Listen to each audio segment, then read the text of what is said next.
Hello दोस्तों, नए साल के शुभ अवसर पर सभी दर्शकों को मेरा हैप्पी न्यू ईयर, बहुत बहुत शुभकामनाएं नए साल के अवसर पर।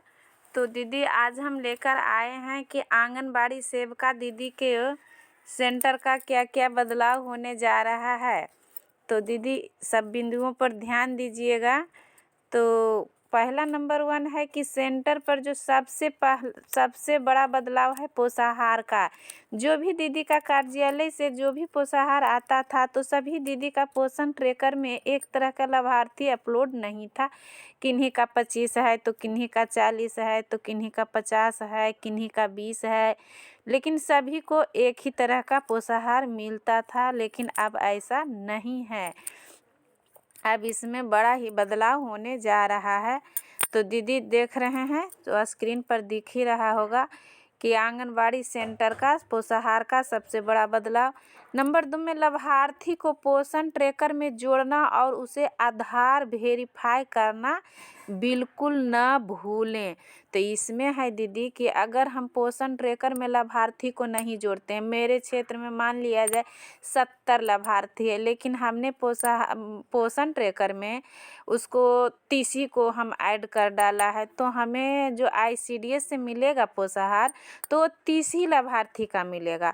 अब बात है कि 30 ही का मिलेगा, लेकिन मैं बहुत सारी सेविका हैं कि मान लिया जाए 70 लाभार्थी है, तो उसमें 70 को ऐड कर दिए, अब वेरीफाई 40 को किए, तो 40 का ही मिलेगा। मतलब कहने का मतलब हुआ कि आप जो पोषण ट्रैकर में लाभार्थी को ऐड किए हैं और जितना का आधार सत्यापित किए हैं, उतना का ही आपको पोषाहार राशि मिलेगी।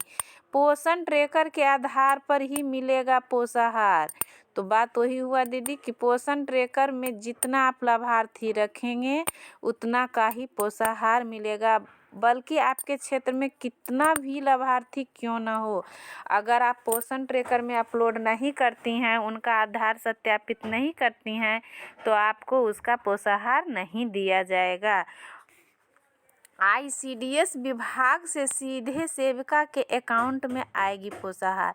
नंबर 4 ऑप्शन में है दीदी। तो पहले था कि दीदी CDPO के खाते में आता था पैसा, CDPO वो अपने अनुसार से सभी सेविका को बांट के देती थी पोषाहार।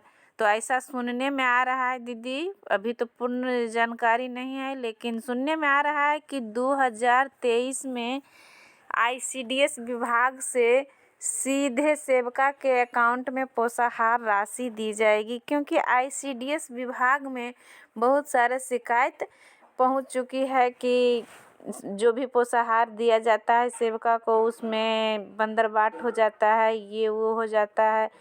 तो ICDS ने सोच रखा है कि क्यों ना सेविका के अकाउंट में ही सीधे पोषाहार की राशि दी जाएगी, जो पोषण ट्रैकर से मिलान करके ही दी जाएगी। अगर पोषण ट्रैकर में लाभार्थी कम होगी, तो कम का पोषाहार जाएगा।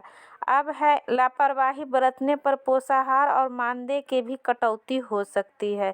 कहने का मतलब हुआ कि अगर आप चाहती हैं कि हम नहीं करेंगे पोषण ट्रैकर में हम अपलोड, मिले या ना मिले, तो इस ऐसा करने पर आपको लापरवाह सेविका समझा जाएगा कि यह सेविका मनमाने ढंग से कार्य करती है, कार्य करने में कोताही बरतती है।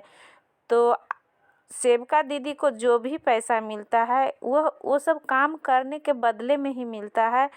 तो सीधे पोषाहार के साथ साथ उसका मानदेय का भी कटौती हो सकती है। इसलिए पोषण ट्रैकर पर जो भी कार्य होता है उसे अपलोड करना, खास करके लाभार्थी को जोड़ना और उसे आधार सत्यापित करना अति आवश्यक है। अगर नहीं होगा तो पोषाहार के साथ मानदेय के भी कटौती की जा सकती है दीदी। तो ये पोषण ट्रैकर में जो लाभार्थी का ऐड करने की बात है, इस पर ज़रूर ही ध्यान देंगी, क्योंकि कार्यालय में तो ऐसा हो जाता था कि कोई कम का भी किया, कोई ज़्यादा का भी किया, तो सभी को मिला कर के औसत निकाल कर सभी को बराबर भागों में दे दिया जाता था। लेकिन ICDS विभाग से ऐसा नहीं होगा। जो सेविका काम करने में दिलचस्पी रहेंगी, उसी सेविका को दिया जाएगा। जो सेविका लापरवाह बरतेंगी, तो उनका पोषाहार मानदेय के कटौती के साथ साथ चयन मुक्ति की भी कार्रवाई हो सकती है, तो दीदी ध्यान देंगी। ठीक है दीदी, अगर वीडियो पसंद आवे तो लाइक और सब्सक्राइब ज़रूर करिएगा। Thank you.